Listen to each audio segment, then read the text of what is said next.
Ever heard someone say the words, "We've always done it that way"? How do we even know when it's time to embrace a change? Whether in our individual lives, in our church, or our world. Our liturgy today is focused on our journey to peace.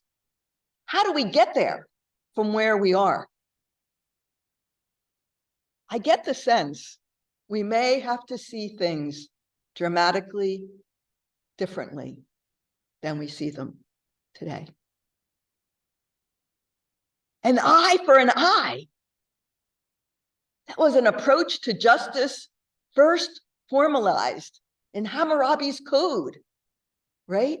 282 laws inscribed on a stone pillar just a few years ago. Well, specifically 1750 BCE, before the Common Era. So I think, don't quote me because math was never my strong point. I think it was like 3,773 years ago. And most of us heard that same message echoed in the Hebrew scriptures, right? In the 24th chapter of Leviticus and the 21st chapter of Exodus. If someone hurts you, you are justified in repaying them. Reciprocal justice. We call it payback. In fact, it remains the prevailing response to being hurt. What if we could see beyond payback? Jesus introduces an alternative. Love your enemies. Do good to those who hurt you. Bless those who curse you. Pray for those who mistreat you. Does anyone find that easy? What would it take? What would it take to stop making change theoretical and abstract, to actually knock on a neighbor's door, share coffee and sweets, tell stories? That, my friends, is how peace begins with each of us. And it reminds me of Leonard Cohen's lyrics that we hear in his song Anthem. There's a crack in everything. That's how the light gets in. So today, let me suggest that accessible art might be just one way to accelerate one's journey to conversion and perhaps even peace. So our first example illustrates what happens when opera is relevant and moves people. Was it just last Sunday that our own Peggy shared that her son Griffin had written an article in Commonweal magazine entitled Redemption Songs? It's worth reading Griffin's perspective on the Metropolitan Opera House's New York production of Dead Man Walking. The opera tells the story of the spiritual journey of Sister of St. Joseph, Helen Prejean, as she navigates the anguish of working with inmates on death row. Prejean describes herself as the prism, P-R-I-S-M, through which redemption is made visible by death row inmate Joseph DeRocher, as he is seen as a human being. At one point in the opera, prison officials actually chant, "An eye for an eye," justifying lethal injection as payback for violent crimes, including rape and murder. Prejean has spent decades advocating against the death penalty.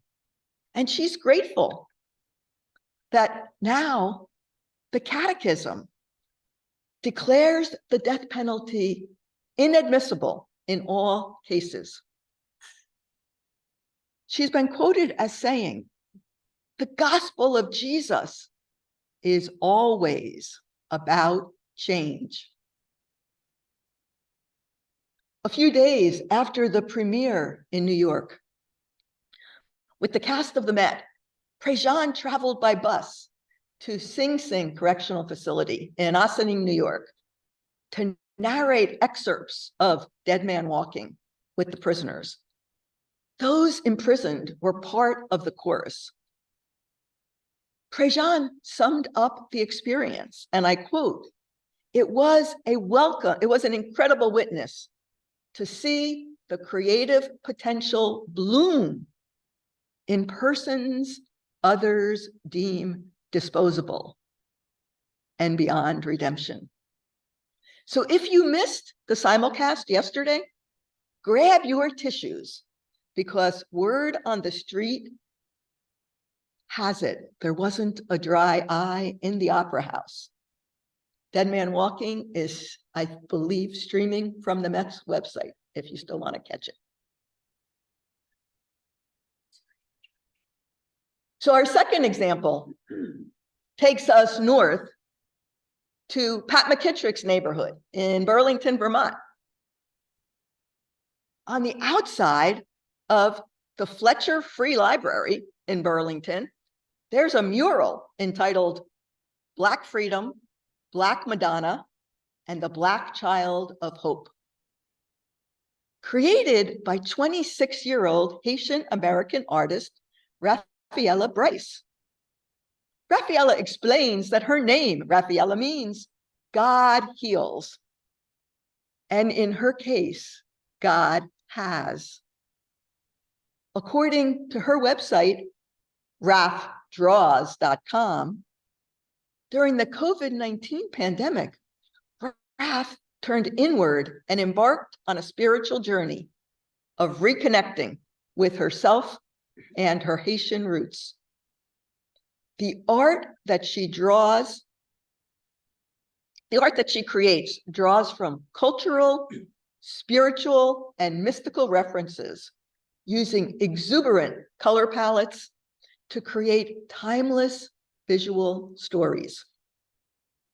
In 2022, Rafaela, at that point, aged 24, submitted a proposal in response to a call for artists to create a mural for Burlington's Juneteenth celebration. The theme was a love story. The love story she created is the Black Madonna and Child. Talk about change. Installing a 16-foot by 12-foot mural as public religious art on the exterior wall of the public library in Burlington. And our third example today takes us to Rome, Italy, the first week of October, earlier this month. And although it is historic that 54 women will vote in the synod that's taking place, what I found positively energizing was all that was happening outside with various reform organizations on the ground in Rome. One story that didn't make the press was that the woman with the Women's Ordination Worldwide group, who was transporting the original purple parachute that we were scheduled to use on October 4th for the opening of the synod action, ended up not arriving in Rome until the afternoon of the 4th, the day the synod opened. As a result, the few of us who had gotten to Rome needed a plan B for our witness for the morning of the 4th.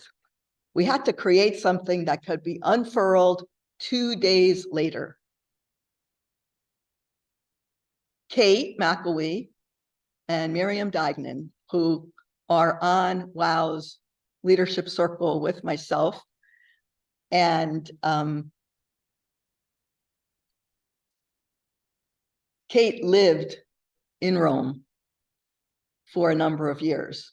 We're grateful for this because she knows her way around. They found a fabric store and purchased an enormous piece of purple fabric, about 45 feet by 10 feet, and some white paint. We laid it out on the deck of the apartment that myself, Sarah Rule from South Africa, and Virginia Saldano from India were sharing. In the blazing sun, because it was hot and humid the entire time we were there, I sketched the letters and we began painting. Each letter was about 6 feet high and 3 feet wide and took about an hour and a half to paint because the material was quite porous. As we painted, it became clear that we needed additional paint as well as additional labor because ordained women is 11 letters.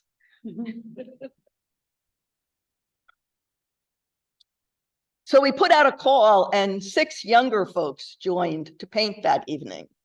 6 members of the progressive community that was in Rome who had traveled there.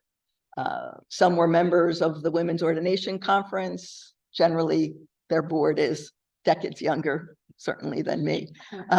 And folks like Jamie Manson and others came. Their coming together on our roof deck allowed all 11 letters to be completed so that we had time for the letters to dry. After that evening, we walked around the corner to our favorite trattoria for dinner.